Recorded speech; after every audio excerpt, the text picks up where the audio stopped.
Paano ba kumuha ng buko? Yung buko juice. So ito ang palatandaan. Yun, ito, saka ito. Itong nasa baba, niyog na po yan, panggata. Pero hindi pa naman siya talaga dry ang balat. Near about maging dry. And then, yan ang tunay na buko. Buko po yan. Yan ang buko juice.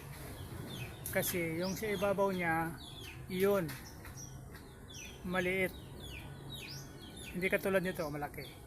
Yun, saka yung isa. Ito ang nasa ibabaw ng buko juice. Ayan po. And then, ito naman yung sa baba. Yung tangkay niya, yun. So, ito na. Niyog na po ito. Pwede nang kuprahin. At pwede nang gawing panggata. So, para hindi kayo malito, niyog na panggata na hindi pa naman talaga dry ang balat. Near about madry na siya.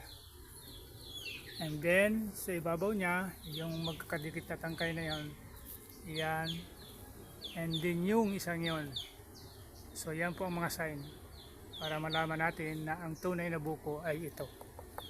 Hindi na tayo magkakamali. Kahit biakin pa natin yan, 100% buko yan. Kasi ito ang palatandaan. So, pwede na igata.